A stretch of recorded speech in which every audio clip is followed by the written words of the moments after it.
Today, I get the chance to have a conversation with two individuals I really love and admire.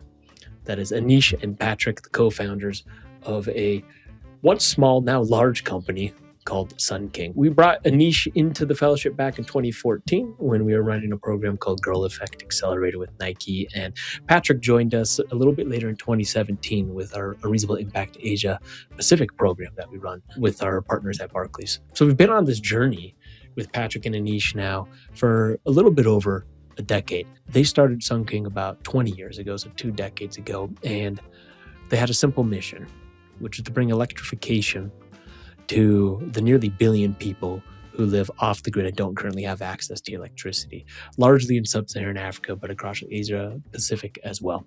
Today, they have brought solar energy to over 26 million homes. That is million. Or they are providing jobs for more than 37,000 field agents who are going out and selling these solar products in villages really around the global south. There are selling products across 46 countries. They have shops and hubs and headquarters based in more than 10 countries. They've extended more than $1.5 billion in loans to finance the purchasing power of these customers. They have over 4,000 full-time employees. And as you will see in this conversation, they're just getting started. I'm going to mention those numbers a couple of times because they are staggering. And the potential of what Sun King has built now over the last 20 years is remarkable as we look forward to the next 20, to the next 50, to the next 100, because these two co-founders, Anish and Patrick, certainly have a long tail vision. So without further ado, I hope you enjoy this conversation as much as I will. Anish and Patrick, it is a pleasure to share this time and this space in this conversation with you both. Thank you. Thank you for making the time to be here. Thanks for having us. Thanks.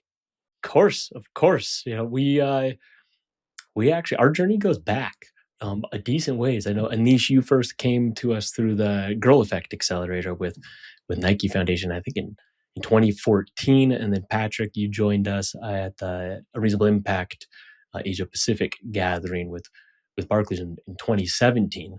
So I am, nearly a decade. We've known each other, Patrick and Anish. We go further back. I will say it's been a privilege to witness you both as co-founders of Sun King, but also just to witness the amount of impact that you all are having in the market.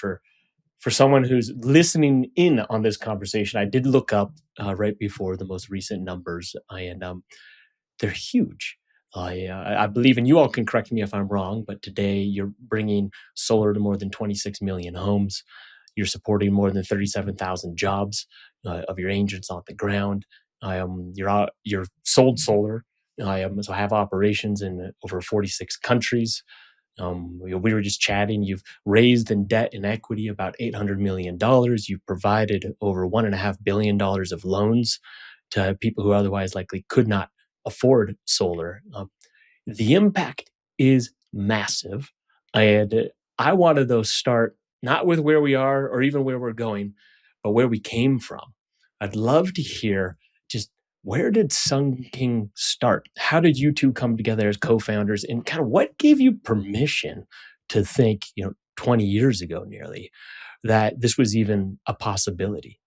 Well, we met as undergraduate students, and Sun King really grew out of some nonprofit work happening at the University of Illinois at Urbana-Champaign, doing rural electrification work through the student organization Engineers Without Borders.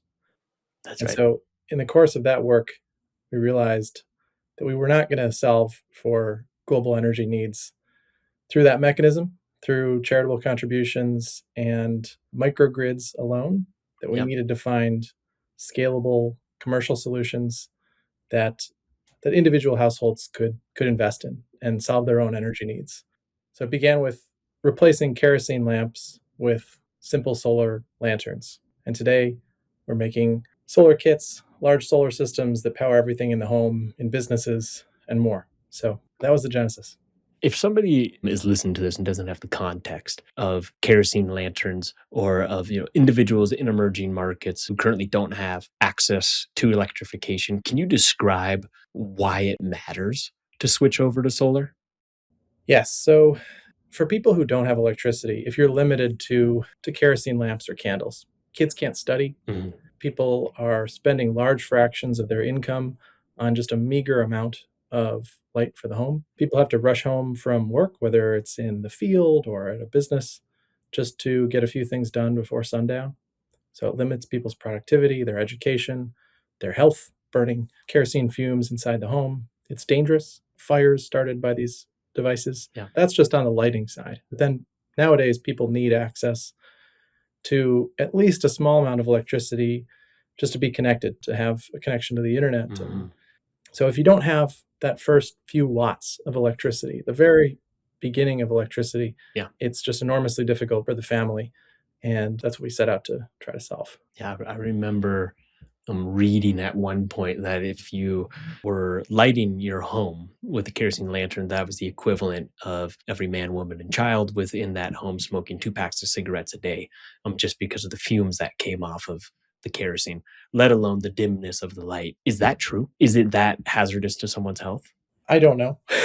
To tell you the Yeah. truth, Okay. We'll look it up. I think we can look that one up. But you know, um, one of the things that we've realized over the years is that there are, massive needs in people's homes and people's small businesses. This is not just about lighting and basic energy needs. That's right. And nowadays, the scope of what we've been trying to achieve has really grown because of the fact that what we can do from a technological perspective has grown with solar Yeah. technology and battery technology moving so far along. I mean, when we started, solar Yeah. panels cost $4 per watt, and now they cost less than 10 cents per watt. So it's a Wow. 40x reduction in the cost of solar. It's not quite that large of a factor, but a similar sort of thing has happened in the battery industry. And so, That's right. 20 years ago, if you wanted a very tiny amount of electricity, the most efficient way to provide it was with solar. But today, no matter how much electricity you want, Yeah.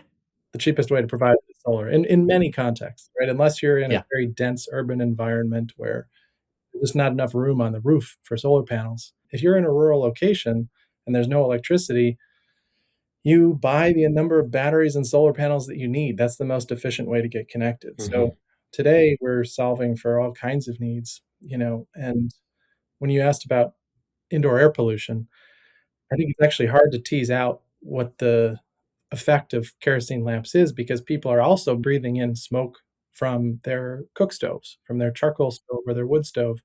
And so we've really reset our targets to not just focus on these basic electricity needs, but also to focus on the broader energy needs in the home. And so we've expanded and we're trying to do clean cooking in other areas. Yeah, so cooking, connectivity, lighting, and I imagine others. Let's go back before we go into the future. Back to 20 years. You're both at Champaign. You're at university in undergrad in Illinois, and you sounds like you're volunteering with doctors or not doctors, Engineers Without Borders. But Anish, to pull you in, was there? This is almost a cheesy question, but was there an aha moment for you, or how did this come into being? And at what point, and maybe you could tell the story, and you both might have different versions of the story. Did you both decide, hey, we're actually going to start a company? And how did you start a company if you were, co-founders out of Illinois that was starting in was it originally India, and now I know you're in 46 countries, but how did all this come to be? Patrick had been working with Engineers Without Borders as a undergraduate student for a few years before he and I met, and I heard about the amazing project that he was working on. Hmm. And I was studying electrical engineering, and as I was approaching my senior year, really confused about what I wanted to do with my life. That's right. Technology is amazing; it can do so much for the world, and I was involved in some biomedical research efforts. And so I thought, okay, maybe that's where I want to apply what I've learned and work in the research area. But just something about that just felt too long term. Hmm. And when I met Patrick, this was 2006. Yeah. This was the dawn of the iPhone, and every engineering student, it seemed, was starting a company that was an app on a phone. Uber had just come out, Hmm. and what an amazing time to use this emerging technology to reorganize how the world works. But I think meeting Patrick was really clarifying and seeing what he's working on, because it sort of showed that like there's all these great opportunities to use technology, but to order a taxi faster or an alternative to a hotel room, it's always so exciting. There are these basic problems, like a billion. It's convenient. Yeah, but there's a billion people that don't have reliable power in their house, and what the hell are we using technology for, if not to solve the needs of like the billion least enfranchised, most underserved consumers and global citizens. So that was just such a clarifying moment for me. I think when I met Patrick and saw the project he was working on, when he was designing the first Sun King solar lantern, I think I just knew this is what I wanted to do out of college, and that's what we've been doing for the last 20 years. So you're 20 years into this, but then, and that makes sense. It pulled at your heart. You had clarity around the nature of the type of work or impact you wanted to have in the world. You meet Patrick, you're like, oh wow, this is the thing I was looking for. Maybe I didn't even know it existed. But then how did you start a company based out of India when you both, I'm still assuming, but I could be wrong, were in Illinois? Well, at the time, Patrick had the first prototype Yeah. solar lantern in a lab and was just getting ready to figure out how to make the thing in great scale. Yeah. Early on, what we looked at was the basic Nokia brick phone. Here was like a $20 smartphone or $20 feature phone that was affordable to hundreds of millions of people that had never had a phone connection to their home. That's right. And what made it possible was really efficient, really high scale manufacturing that could drive down the cost of a phone. So if we could apply the same principles to solar lighting, the solar panel, the battery, the LED lights, put that into a package that could be manufactured at really high scale at really efficient, in an efficient way, so it was low cost, then maybe hundreds of millions of people that don't have a connection to the electric grid could have a light source in their home for the first time. So that was really the beginning. And when Patrick and I graduated and started Sun King, Patrick moved to China to set up product side of the business, and I moved to India because that was our first market. And so the idea was Patrick is going to figure out how to make this thing. I'm going to figure out how to sell it. And how? But before he even moved to India, he raised our seed round of funding in about. That was my question. It's just about 50 times faster than I ever thought that could be possible. Well done. And how did that happen? Like, to convince the first dollars to support you all to move to China and to India to try to get this ultra efficient, kind of simple solar light product into market. You had these ambitions of, you're saying 1 billion people don't have electrification. You're throwing out these huge numbers. How did you get the first capital in to support you all? This was one of the big challenges 20 years ago, and I think it still is today. I'm sure. Where's the capital? The capital's in the West, and the capital's pointed at the shiniest, hypiest. Right now, then it was apps, now it's AI. Yeah. Exactly. I remember Patrick and I would come out of these rooms where we're pitching to angel investors, and the questions would basically, they were so misinformed. Do these people even have money? Can they even afford food? Can they even afford clothes? How can they afford a solar light? So that was a really big challenge 20 years ago. And I think we just had the real great luck of meeting a man named Prabha Sinha. So actually, when we graduated from university, I started working for a consulting company called ZS Associates. And so that was what I was doing the day, nights and weekends working on Sun King. And about a year in, the first Sun King solar lantern was ready to start producing in a production line, and it was time to quit and move on. So I put my notice in. This is like about a year after graduating and working at ZS. And it turned out that ZS was having its 25th anniversary party. And I was working in the head office in Chicago. So I got an invite to the party right before I left, hung onto the invite. I showed up at the party actually after I'd already left the company. And, I knew that it was one of the founders of ZS, Prabha Sinha. He was the S in ZS. And Prabha grew up in India, in what is actually the most under-electrified part of India, Bihar. And I figured, here's someone who must understand the issue we're trying to solve at a really fundamental level. Maybe he can help us raise the seed funding. So basically, I showed up and sort of cornered him at this large corporate party and said, "Hey, my name's Anish. I don't work for your company anymore, but I used to." And before he could ask, what the hell are you doing here? I pulled the prototype solar lantern out of my pocket and told him about what we were doing. And he was interested enough. So he said, "Well, why don't you come meet me next week?" And so Patrick and I went and told him the idea of Sun King. And, and he wrote the first check in as an investor in Sun King and brought a couple other principals from the company in too. And Prabha's been on our board for the last 20 years. And he's been such an incredible, great mentor and advisor and friend. And I don't think we would have been on this journey if we hadn't brought managed to cross paths when we did. And he sounds incredible. But I also feel like you had such clarity of vision and you're so hell bent and determined that somehow you would have found a way. But what a gift it was, to meet him then in that moment. Somebody's tuning into this. Okay, you're trying to reach the billion people who don't have access to electricity. You're living off the grid. Many of them are living on less than $2.50 a day. How do you sell them a modern solar light, no matter how cheap you can get it with efficiencies? And I know this is where financing comes into play as well. But can you explain how that works? Well, I remember when we had the first Sun King solar lights off of the production line, Mm-hmm. Patrick sent me a box of 5.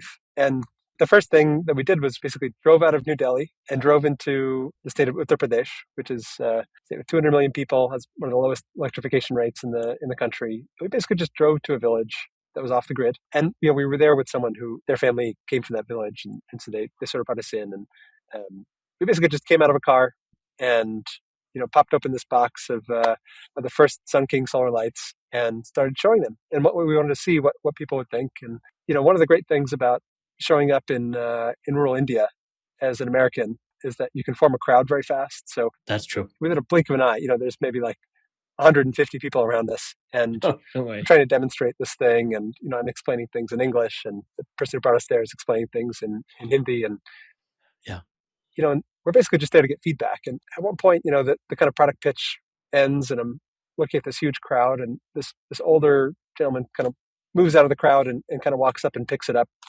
And then he says something in Hindi that I didn't understand, and he just walks away carrying the solar light and just walks out of the crowd. One of the 5. Opens the door to his house and goes inside and closes the door. And yes, love this man. I was very worried at that point about what we got ourselves into and what he was doing with our one of our only solar lights. And then after a couple of moments, he came out with 1,000 rupee note in his hand. And wow.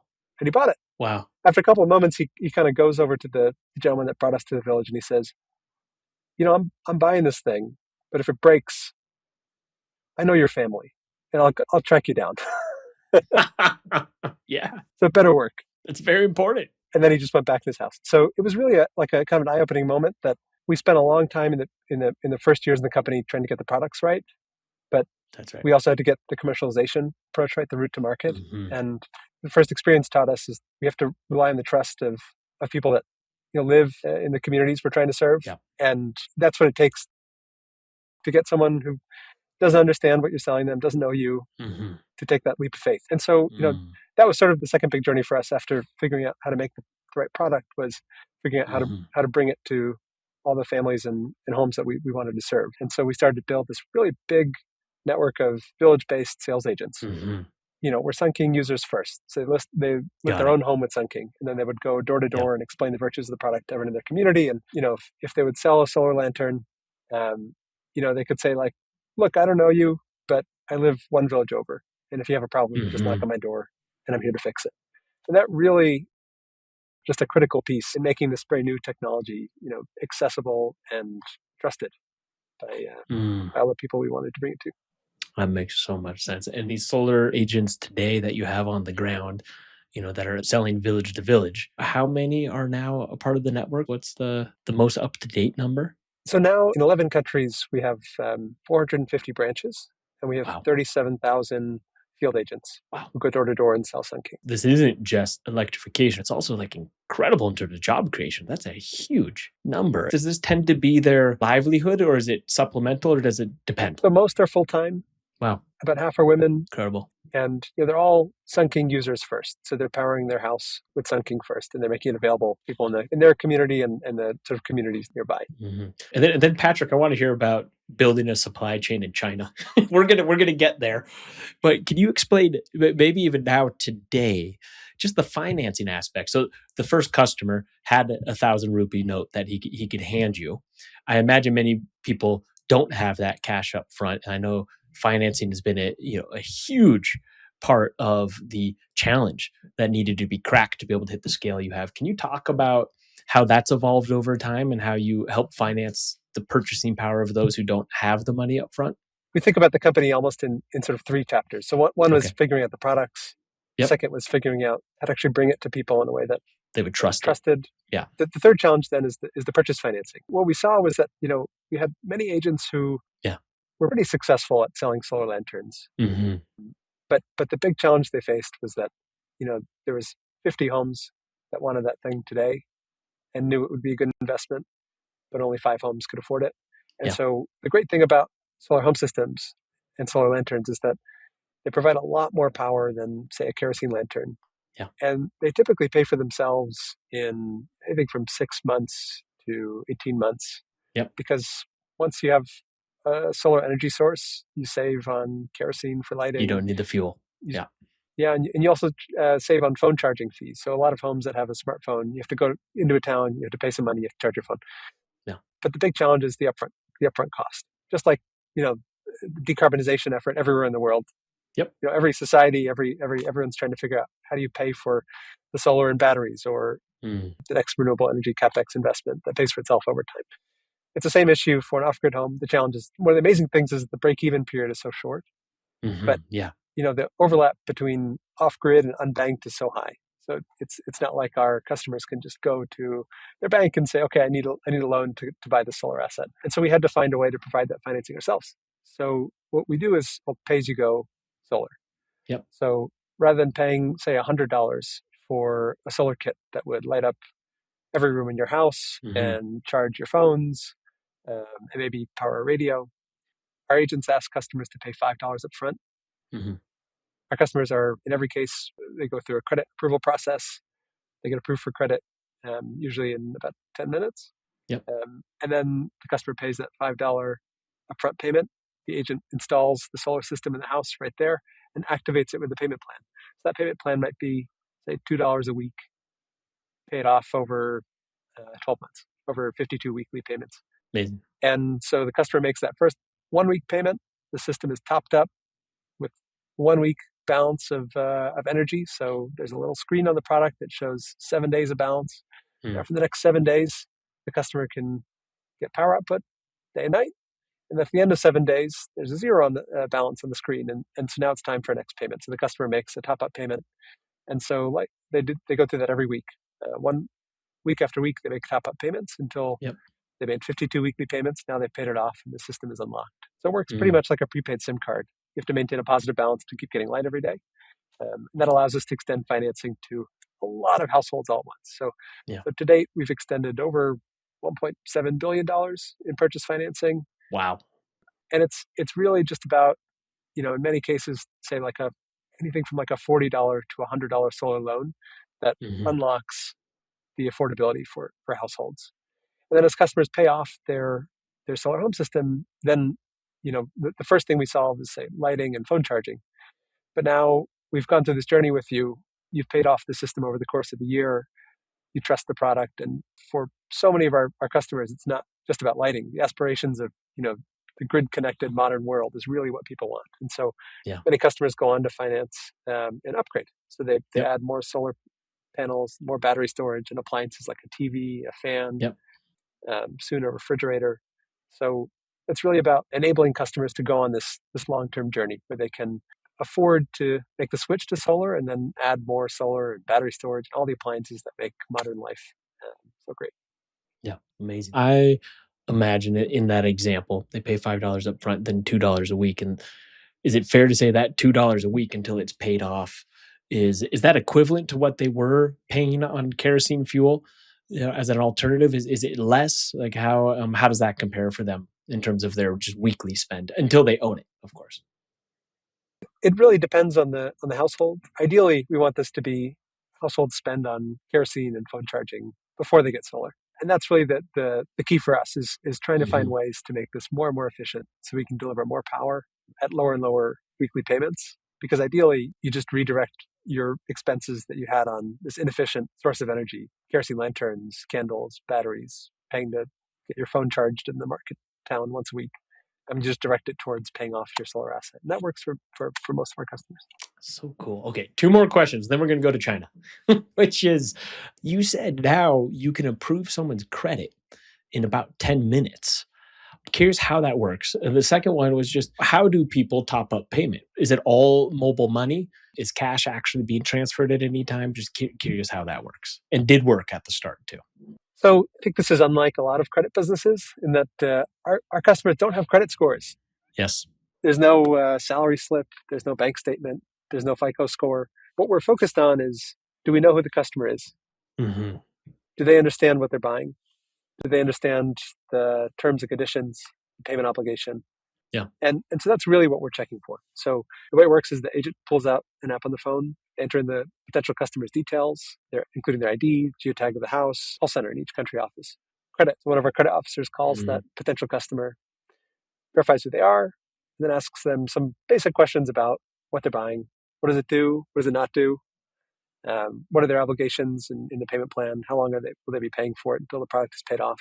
Making sure that the customer really understands what they're getting themselves into before they say yes and start and make that first payment. So that's really what we're looking for. Love it. And then over time, build a credit history with that customer. And then that allows us to extend. Yeah, they pay off that first more affordable unit. And then we can add more, Yeah. we could provide financing for the next thing that customers want. So more solar, more battery storage, new appliances, a smartphone, a clean cooking solution.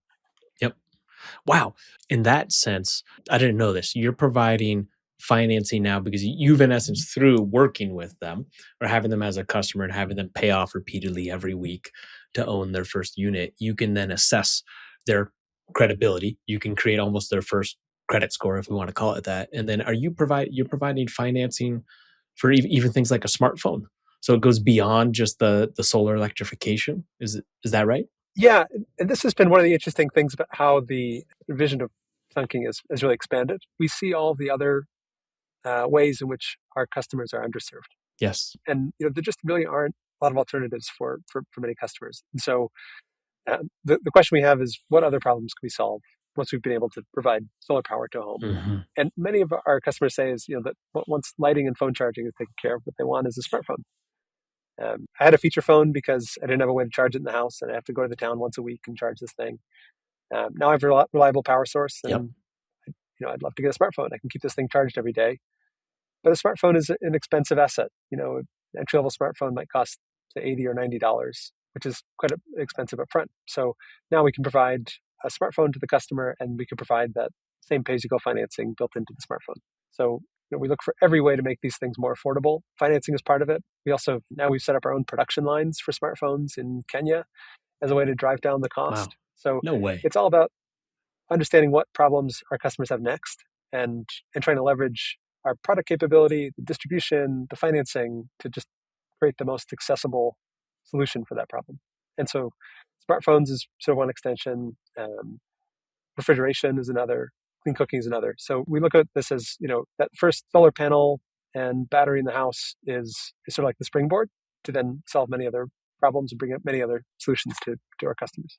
Yep. So cool. Okay. So you're in India. You get these first 5 lights. Patrick ships them over to you. You're going, in essence, into the villages, door to door. You're trying to figure out, how do we actually get this into market? How do we build trust? So on and so forth.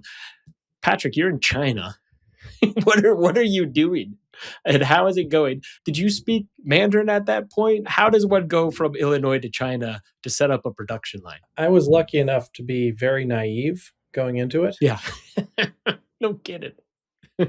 I went over to Shenzhen, well, actually first to Hong Kong, and then within a few weeks to Shenzhen, not having a clue, what it took to mass produce a solar light with semiconductors and batteries and solar panels and assembly and quality control and all that kind of stuff. And thank goodness I didn't know. Patrick, how old are you? And what did you study? So I studied physics, and then I also studied economics in college. Okay. And kind of not electrical engineering. At least adjacent. I think it was a good liberal adjacent. education in this kind of stuff.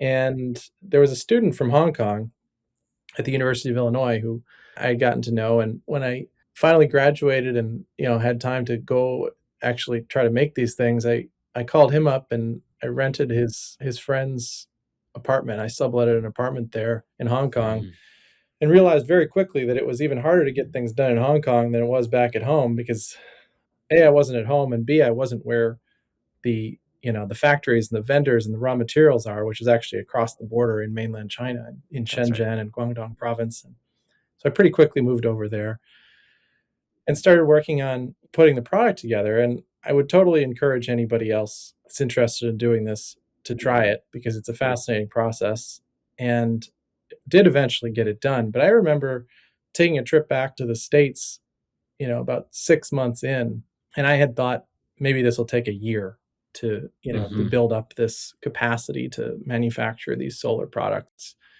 And I remember thinking after 6 months, I think maybe originally I thought it would take 6 months. And then I came back after 6 months. I thought, geez, it might take a year. And it really took about 5 years, to get things even just started. So it was a long process and a lot of learning. And I'm glad that we started there because having great hardware has been a really important bedrock for what we're trying to do. But, we also realized very quickly, as you can tell from the distribution and the financing questions, that there's a lot more to it than having a great product. So I think one of the cool things about what we've been forced to do, but also been lucky to, I think if we had been, trying to develop a product for the United States or for Europe, typically companies are only focused on one of these challenges. They're doing hardware. Maybe they're just doing design. They don't even do assembly, or they're doing product, but they're not doing distribution, or they're doing distribution, but they're not doing financing.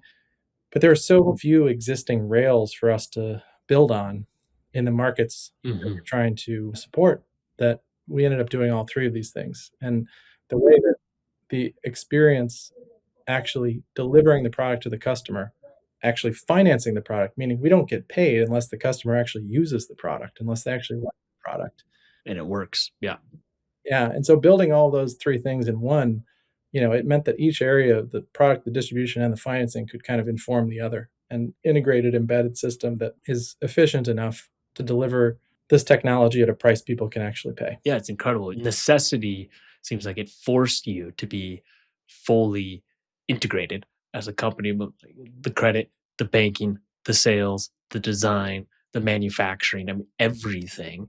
And in that sense, though, you can probably jump leaps ahead of anyone who's looking at one of those components because you're truly holistically looking at one, the challenge and the solution. You mentioned your onshoring, sounds like in Kenya, the assembly line. Can you talk a little bit more about that? And is that just for smartphones? Or have you also done that with solar in the different countries that you have a big presence in? I'm curious how the supply chain has evolved. We haven't done it with solar, but we've done it with other appliances as well. Yep.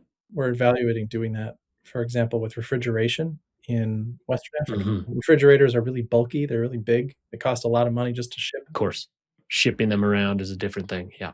So, there are various reasons why something could be more efficient to do locally versus, globally. And, we want to deliver the best product we can, a quality product at the lowest possible price. And so we're just always evaluating those nuances and where we can shave off, whether it's logistical cost, production costs, labor, taxes, you name it. There's all kinds of things that go into that. But trying to figure out how to deliver the product as affordably and as high as quality as we can across the different product lines. You're talking about the quality of the product. These are out in, oftentimes pretty remote villages. If the product breaks or malfunctions, one, how often does that happen? And two, what do the reverse logistics look like? Because I imagine that was its own puzzle to figure out. Yeah. One of the critical functions of our agent network is exactly that. Anish was talking about how that first customer, after they paid the 1,000 rupees, the first thing they said was, if this doesn't work, I'm going to come find you. That wasn't really, I know where you live. It wasn't a threat. It was a practical, I'm going to need your help, right? Like the reason I'm able to invest, a year's worth of kerosene cost in this product is because I know you, and if I have a problem, I can come and find you and ask you for help. And so we basically have to support those agents in providing support. Customers can walk into our shops as well. We have 450 brick and mortar shops, and they do, but often these are Sun King shops. These are Sun King single branded shops, right? Amazing, incredible. But 450 shops over 11 countries with a population, it's not that many, approaching 700, 800 million people. That's not that many. Yeah. So really the agents are a necessary logistical and just communication interface with the customer. And a lot of times problems are not something that requires reverse logistics. It's, we design these things to be as simple as possible, so they're very plug and play. That's You right. don't need even a screwdriver to install most of these products. Yep. Incredible. But they do need to be plugged in, and sometimes something just comes unplugged, and a customer says it's not working. The agent can go to their house and just plug it right back in. Yep. And that'll save us and save the customer $5 of reverse logistics cost that was totally unnecessary. It is incredible all that you all have had to build the 450 stores. Like, when did that become clear that, oh, okay, to do this, we also now need to have, actually, they may not be franchised, but storefronts and physical spaces where we're selling these products and people can come in and out. When did that show up for you? Really from the very beginning. It was, okay. When we started the pay-as-you-go offering, we started in Kenya. And the model is that we have a store. It's a physical store. It says Sun King on the front. You can walk in, you can get information about the product, you can sign up and buy a product, you could get customer service if you have the need for it. But really it's a logistical hub. And so around that store there's something like 100 agents who may live as far as 30 or 40 kilometers away. Got it. And so our agents come into the store, say once or twice a week. They pick up product and they go back to where they live, and then they sell to the customers around them. So that's sort of the unit of distribution for us. And so we started our first 3 stores in Western Kenya in 2016. And the approach for us was, let's see if this works. Let's see if our agents can be productive, if we can run this distribution network in a way that's financially sustainable, if the credit works, if we can get paid back well. And what we found was those first 3 stores were profitable in the first few months. The credit quality was really strong, and we could then just begin expanding it, first in Kenya and then a few other countries in East Africa and Nigeria, and then now it's in 11 countries across sub-Saharan Africa. But key is, it's, as Patrick mentioned, it's really about integrating all 3 of these capabilities. That's right. Those first 3 stores could be profitable so quickly because at that point we'd already done so much work to shave out every penny of cost in a solar home system. So that solar home system was affordable to so many households that an agent could sell enough to have a full-time income. That branch could be productive enough to be profitable. And because this was so cost optimized, the installment payments were affordable to virtually every home we were selling to. And so the credit quality is very good, and that allowed us to expand. So these things really play on each other, that, when the product is really high quality, it works really well. When it's really cost optimized, we found every way to make this thing as efficient as possible. And it's also easier to sell to more people. It's easier to finance. You can get good credit. You can be really productive because it's affordable to virtually every home in every village that you're able to serve. And then if you can make that work in the first few stores, then you can begin to expand it. And so ever since then, we've basically just added stores and said, we add them a few at a time. We make sure that we can get the same credit quality, the same financial sustainability at that store level, and then we expand from there. And because everything's integrated, I threw out the word franchise, but is any of this franchise or is all of this Sun King? Yeah, it's all integrated. All of this is in-house. So today, Sun King is 4,000 employees. Wow. And 37,000 field agents. And everything is product design. We work with contract assembly factories in China. The product design, the logistics, the sales, the collections, everything is, from start to finish is done in-house, because we found that lets us optimize every single level and make these products as well-performing as possible, as affordable as possible. Yeah. That's in the 11 countries we're operational as Sun King. Yes. We do also, in countries where we don't have operations, partner with, distributors, whether they're understood. That's how you get into other markets. NGOs. We work with, UNHCR. We work with, refugee organizations in places where either a commercial model is impossible or we're just not present in the market. Wow. Actually, talking about the human migration trends that we're seeing and this global, refugee crisis and refugee camps themselves, have you all brought your products into refugee camps, which are really, they're not supposed to be permanent settlements, but they're becoming that? And are you seeing, efficacy there in terms of, one, creating jobs with field agents, people who are living in the camp, but two, also, changing the demographics of access to electricity? Both, in some places where there are large numbers of refugees, like you said, who are, more permanently located, There actually are ways of distributing there commercially. Yep. And then in more temporary situations, we do work with the UN and other organizations. So they become your customer. The UN does in that sense. Exactly. Got it. And they distribute for you. Yeah. Wow. Not really what our products were designed for. I mean, we really have focused on commercially scalable models, but the same hardware can be used in those contexts. And it's a subset of our products that are used in those contexts, some of the smaller, more portable ones, but that's another direction. It's possible. We're 20 years into this. I feel like the genesis of Sun King as a for-profit social business was there's just some problems that maybe we can solve at higher scale faster if we can do that in a profitable model.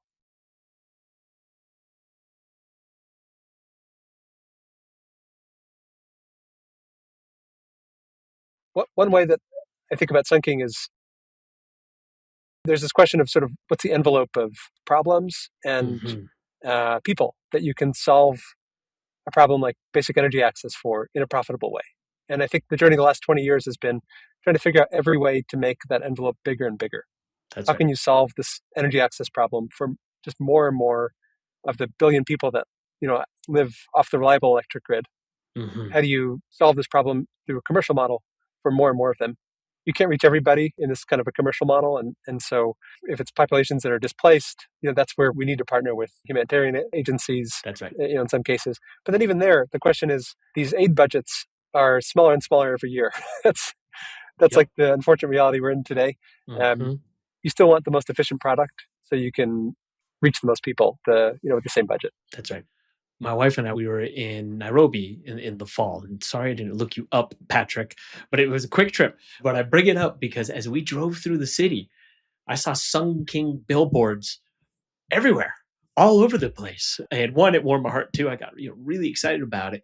I'm curious because your products are so desirable. Like I want them in Boulder, Colorado. So I'm curious, have you gone up the supply chain in terms of customers who have more discretionary income or funds to spend, and how do you protect the genesis of the mission, which was really continuing to reach these more oftentimes rural and oftentimes kind of forgotten customers and citizens? Since the very beginning, we've been trying to go in both directions. Both. Amazing. The very first product cost about $20. Yeah. Which was really expensive. A solar light that could simply replace a kerosene lamp. Totally. Today, a product like that costs about $5. Yep. And for $20, you can get something that's much more functional, that's higher powered, that can, for just a little bit more than that, you can get a solar lantern that charges your phone. So since the very beginning, we've been trying to go in both directions and expand to, make these products more affordable for people that are earning the lowest salaries, the most underserved people. And then also, as the technology is improved, going to provide more energy for people that can afford it. And we're not trying to be paternalistic about, people should only have a certain amount of energy or something like that. So we certainly want to be able to provide more electricity for people who are off the electrical grid but have more capacity to pay. And some of our latest products could absolutely be used in a home in Boulder, Colorado. They would be far more expensive in Boulder because of the cost of labor. Yep. They're very similar to what you might install in a home in Boulder or in Europe. So systems that can provide 5 kilowatts of AC electricity and upwards of 10 plus kilowatt hours per day, which is kind of what a home in the West might demand. I think the energy access issue in the countries you work in, it's everybody. Of course. Regardless of your income level, regardless of whether you live in the city or you live in a far-off village. And the core of what we do, the most customers we serve, the most customers we connect every month are off-grid, lower-income customers. And what we're delivering is the first electrical source of power in the house. That's right. So there's solar systems that are everything from 5 watts to 80 watts of solar power, financing at the level of as low as 12 cents per day. Wow. Up to about $1 per day. That's the core of what we do. Like the overwhelming majority of what we're selling and installing on a monthly basis is that.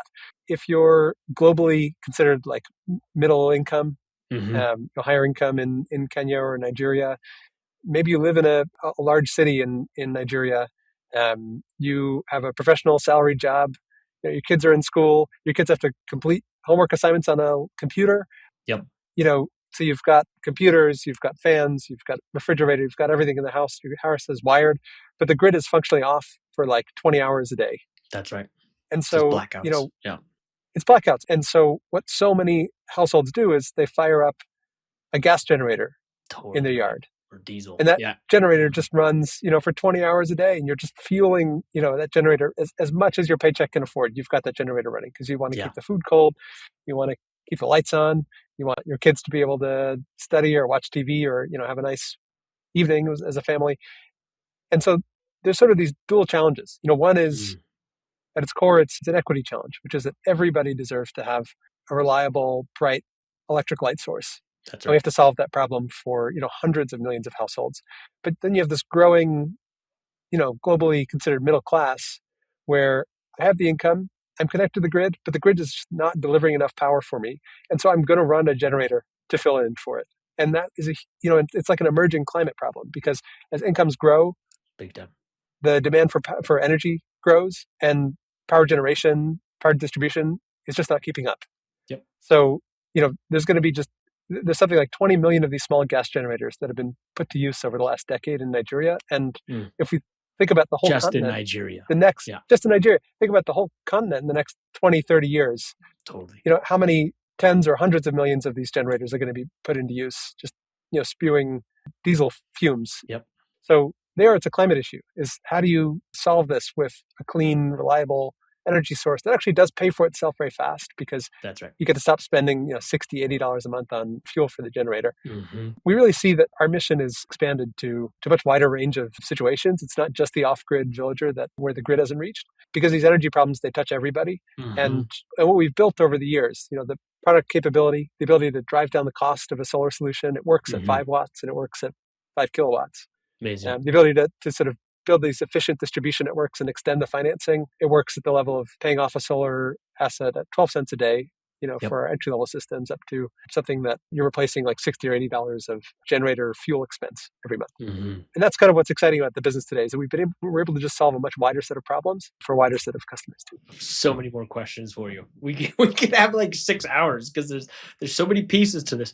But one thing, maybe this is more the unseen layer, that to me is so impressive is you all kind of came together as co-founders about 20 years ago, and you're still, interacting with each other every week. You're still doing this. Like what has been, something that's been really important to allow for the co-founder dynamics, the space between you both to, stay intact, be of service of this mission 20 years later. It's not common, and it's a beautiful thing to witness. I always talk about something that Anish pointed out to me that I hadn't recognized until he said it out loud. This is probably 15 years ago now. And he asked, what is it that's important about our relationship as co-founders? And I was kind of scratching my chin, thinking about it. And the fact that we get along, or the fact that we have similar viewpoints, or that we, our skills are complementary, and he was like, well, I think what's important is trust, that we trust each other. And I was like, oh yeah, that's exactly what it is. That's by far the most important thing. And I think the fact that, I can always tell that Anish has our team and our customers' best interests at heart is what makes it so easy to work together. Even when we don't have complementary skill sets, even when we're both scratching our heads, or when we have different viewpoints on something, it's very easy to say, oh, well, I'm probably wrong on this because I know that this guy cares about getting this right. I think that's the most important thing, which Anish knew since he was a kid, but I took him explaining to me for me to understand it. Anything to add to that, Anish? Absolutely. When you have two people, two directions, two opinions on almost any challenging issue. Yeah. But I think trust means that you create the space for disagreeing and still finding a way forward. That's right. Patrick and I know we're aligned on what's important, but we may have different opinions about the right way to go. And when that happens, which it happens very often, it makes it very easy for us to defer to each other. Okay, I have a different opinion, but you feel really strongly about that we should do X, not Y. So let's do X. Let's see how it goes. That's right. And, that also means we feel very comfortable with our vulnerabilities. Mm-hmm. I would just fully agree. Trust, it's absolutely the currency or the thing in the space between you two that would allow you to work through any disagreements, because you would trust that their heart is in the right place, or they have the best interests for the company and the people you're trying to serve. How did you build that trust? Because it's one thing to have it, it's another thing to build it. And trust, oftentimes it feels like it takes a long time to build. It's very easy in a very short moment you can break it. So I'm curious about this practice of tending to the trust in the space between you two and what that's looked like. I feel like when I've talked to other co-founders about this, who for one reason or another been, struggling with co-founder dynamics or something like that, I think it's actually really hard to build unless you happen to be working with somebody who is just a good person. And that. Yeah. Yeah. I mean, building it then is just a matter of experiencing that person for a long enough period of time that you see that. And you see it come through in the way that they interact with other people, their opinions, whether they're opinions that are oriented towards themselves or oriented towards the world and others. So I think the only way you can build it is by just being a good person over a period of time. A long period of time, witnessing each other, especially probably when it gets tougher or when decisions could be, you could take an easier route that maybe had less integrity, and witnessing them constantly taking the higher integrity. What would you say, Anish? Oh, I think a lot of it's luck. Patrick and I started Sunking out of university. This is our first company, probably our only company, because this is what our life's work has been. Yes. And we really lucked out. I think I'm just incredibly grateful to stumbled upon a partner over 20 years that one was working on such an exciting mission, but it's just been such a delight and ease to work with. So a lot of it's luck, and I think so much of the last 20 years I could think of as luck. Like our teams are incredible. We have really great people. They work incredibly hard. There's so much about the conditions that have allowed us to succeed where, luck has played a factor. And I think, like a couple of decades in, it makes you feel a bit sort of responsible that not everyone had this luck. I could have been the jerk. Patrick could have been the jerk. Either of us could have been the reason this thing went off the rails, or a million other things. But somehow we got this far, and we've been able to help so many people. And we built this organization that can be a vehicle for helping people in just a myriad of new ways. And so, I feel a great, really big responsibility to make sure that, we're able to get this far. We have to make sure that we keep delivering for our customers, for our agents, for our employees. And if there's a big social or development problem that we can solve, and someone else, for whatever reason, just isn't positioned to do it, then that's sort of the responsibility we have. We need to leverage what we've done so far to keep making lives better for our customers, for agents, for employees. Yeah. Now you've built such a platform, and you have such access through your agents and through your channels that I imagine there's a lot of different solutions that would like to piggyback on the infrastructure that you've built. Is that something you all have done? If somebody says, "Oh, I have a water filtration technology that it's the same, end user. You have 37,000 agents. You have hubs in over 10 countries. Can I plug into that?" I'm sure people have come to you. Have you done that? And then I'm curious, why or why not? And if you're looking for that, and why or why not?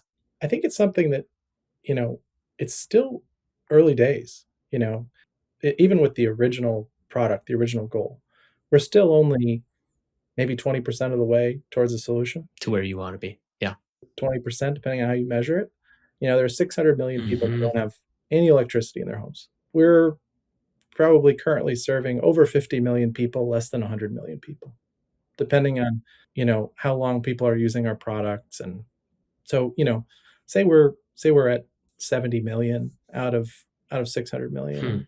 The rest of our industry is probably at a similar scale. So our industry as a whole is really only meeting the needs of maybe a quarter of the. You have a long ways to go. Right? Yeah. That's, and you'd think, well, geez, if you haven't solved the problem in 20 years, are you ever going to solve the problem? Yes, because definitely. It's been exponential growth, at least at Sun King. And so the first thing is we have to keep that exponential growth going. And all of the impact is essentially going to happen in the last third of the time that we're at it. That's right. So that's number one. We still have to make sure that we do that, that it doesn't stall out at 15% or something like that. Well on our Hmm. way, and we have lots of things going on to make sure that we get there, both geographical expansion, continuing to reduce the cost of the products, improving our distribution efficiency. There's all kinds of things going on That's at right. Sun King that are just dialing those things in and expanding what we're already doing. We have to focus on that. But at the same time, Yeah. we are asking ourselves, and we have lots of other people, like you're saying, both investors and other companies asking, what else can you do? Is this a platform? Can you build on this? And there's a big difference between pitching something as a platform versus actually being a platform. Yeah, of course. We are trying to do a handful of things outside of our core, original solar energy business. Yeah.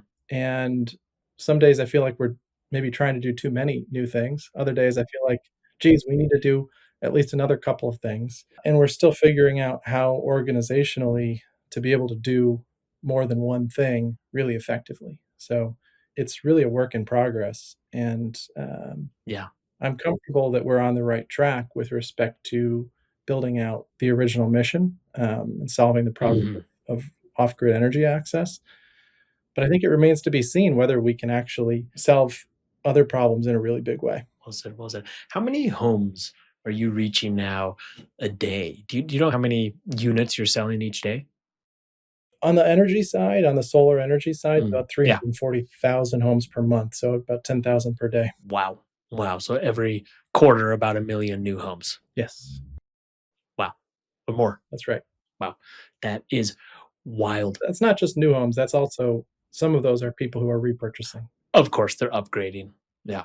Two more questions, then we have to wrap up. Unfortunately, I could go a lot longer selfishly with you both. One is 20 years into this journey, 300,000 homes being reached now every month, a very integrated, complex, it sounds like ever simplifying, but I am hard business to run. 4,000 full-time employees, 37,000 agents. The language you all use is like you're just getting started. Or maybe you're entering chapter 3 of a much longer story arc. How do you stay, the question is not balanced, but stay true to who you are, protect your time, not get lost in this business, not burn out? What have been some things you've learned about yourself that allows you to do this 20 years in and say, hey, we're just at a new beginning and this is our life's work? I know it's a big question. It is a big question. I feel like I don't, well, actually, another question is, are you doing that? yeah, I guess. well, you know, I think the first 10 or 15 years of Sun King were incredibly stressful for various reasons. At the beginning, it was because, we were just a tiny little team and struggling to even get started. And then once we got Hmm. started and, we're at a scale of, hundreds of employees, it became even Hmm. more stressful because then you've got this weight on your shoulders of trying to sustain something that a lot of people are depending on. Totally right. And people start to have expectations like, oh, Yeah. we thought you guys were a joke, but now this seems like it's actually going somewhere, and we, Hmm. have to have Yep. expectations. And after about 10 or 15 years, I feel like we really did get to a point where the stress reduced. Yeah. And now, we have a team that's been working together, more or less in its current form for, 5+ years.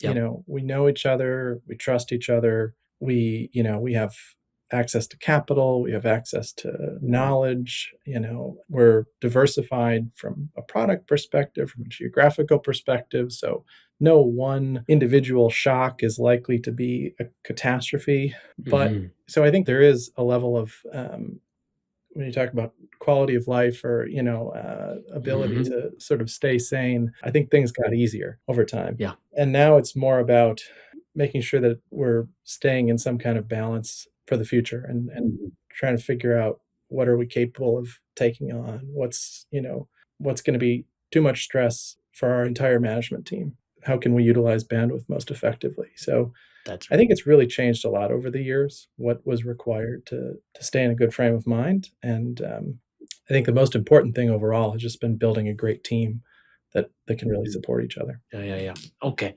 Last question. A lot of people, if they're tuning into this conversation, they're probably feeling the same thing that I'm feeling, which is, holy shit, what you all have achieved and are achieving. It's incredible in terms of the real world and hard positive impact that you're having in people's lives at the scale of tens of millions on the ground.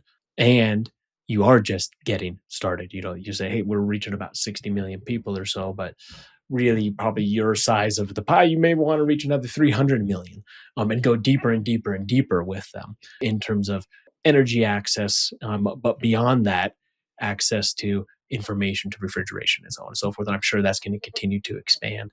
If somebody's tuning into this and they're like, wow, Patrick and Anish, I love these guys. I love their mission at Sun King. I want to become a part of the future that it is they're building. How can somebody who's tuning into this become a part of the solution with you all? And you both have to answer this question. I think thankfully there's no one answer to the question, because there's a lot. We're working on practically every commercial challenge under the sun. Literally, yeah. I'd love to say that everybody should contact us, but we haven't figured out. I think one thing that we struggle with is there's so many challenges in the places that we work in, off-grid places that are not just off the electrical grid, but off the grid in other ways. We don't know how to help. Mm-hmm. We're not free market idealists. We look at the state of the world and worry about where things are headed, and we don't believe that corporations are going to solve every problem. But we think there are some problems that that this model can solve. So, for people that are working in technology, whether it's hardware or software, for people that are working in operations or marketing or building agent networks, installation teams, for people who work in credit, banking, finance. I mean, we have needs across the board. And so people should reach out. We have job openings in all of those fields. And I hope that we can figure out how to do more in the future, because there are people working across fields related to international development, related to, basic human needs that we're not able to meet right now. And I hope that can expand in the future. Well said. What about you, Anish? There just aren't enough innovators, entrepreneurs solving problems for underserved consumers in sub-Saharan Africa. And I think definitely we're recruiting all the time. We need more and more skilled people to help us. As Patrick pointed out, there's new problems to solve. I think we need more innovation, more entrepreneurial energy, more businesses solving problems for people, families, regardless of where you come from. Maybe you're an engineer or a technologist or someone who wants to start a business, and you grew up in Nigeria, Zambia, Malawi, Kenya, Tanzania. You know these problems more intimately. There have to be more ways for you to start businesses, organizations to solve these problems. When we started Sun King 20 years ago, it was hard enough for us to raise our first round of funding, but we come from the US. We come from where all the capital comes from. So maybe you're listening and you're an angel investor or a venture capitalist, and you're thinking, how do we get involved with this? Don't fund us. Go find the next startups that are solving these problems, that are run by Nigerians, Zambians, Malawians, Kenyans, Tanzanians, because that's really what this world needs more of is more social businesses, more started by people who come from the communities that they're trying to help. And one of the, I think, more still broken issues is that a lot of the capital's in the West. Enough of it's not being channeled to solve problems in sub-Saharan Africa. I really hope that changes. And whether you want to start the business or you want to fund it or you want to help support it, go find the opportunities, and there are many of them. I love it. And in some ways, the hope here would be that as Sun King realizes its full potential, you're also a lighthouse that shows the possibilities of setting up businesses in these markets that are serving the most traditionally underserved populations, and the investment case for that. So that hopefully a lot more capital does flow into these markets and a lot more companies are started in market, to your point. I know we're at time, and I just want to say to you both the humility and the sincerity with which I feel like you all have started and co-founded Sun King, but then grown it over these past 2 decades, feels like it's only matched by your like conviction and also tenacity in some ways. This really realizing its full potential, and that mix of humility and sincerity and tenacity and conviction is rare. And to me, it feels like it's the thing that the world really, really is inviting us all to step into more. So thank you for being exemplars of that, for being a part of the fellowship, for this conversation. I look forward to having another one because honestly, I have like 200 more questions for you guys that we didn't get to talk about. Half of your field agents are women. I really wanted to dig into the gender dynamics of that. We didn't get to talk about trust as two Americans going into these new international markets and how you actually build trust and set up teams locally. Like there's so many more things. You mentioned luck. I'm curious if it's luck or if it's fate. Like there's so many things we could explore here, but we are at time. So I will say thank you both for who you are, for what you do, and for taking the time today. Thanks, Daniel. Thanks, Daniel.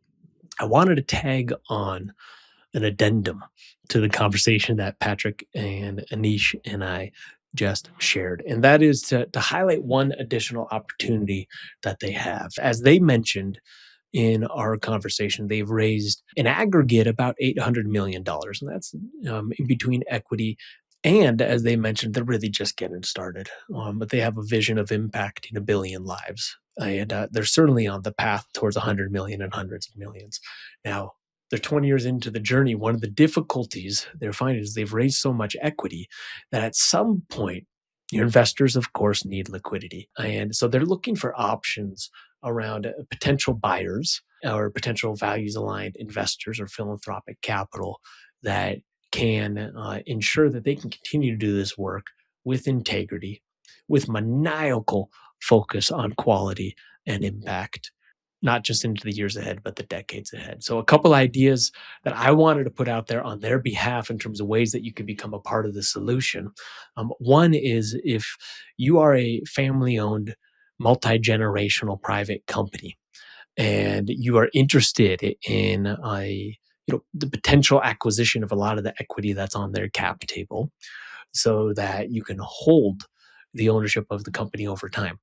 And you're thinking 50, 60, 70, 80, 100 years of value creation. You put the underlying pressure on scaling the business and its impact so you increase its value. If that's of interest to you, then there could be a very interesting conversation to be had with Patrick and Anish. I would also say if you have a donor-advised fund, today there's about $400 billion in the US in donor-advised funds. Those are funds that the people who donated to them already got the tax benefit. The $400 billion, they're basically, this money sitting on the sidelines is earmarked for high impact work. It can go into private companies. You could buy out the current equity and create an endowment, in essence, or a foundation that increases the size of your DAF over time, and that allows them to continue to do their work with a long-term value creation view and a view for impact. Now, there's also the option, like Nova Nordis or others, to set up a foundation and to have the company be owned by the foundation and to use philanthropic money to buy out the current equity holders. A lot of options here if you tuned into this and you are interested in intergenerational impact and having a legacy that helps ensure that the team at Sun King can reach multiples of hundreds of millions of lives in a really meaningful way. I think this is an opportunity worth considering. So if you are interested, you can reach out to Patrick or Anish, or you can also reach out to our team at Unreasonable just through our contact form on our website, and we will get you connected to them. Hope you enjoyed today's conversation as much as I did. We'll see you next week.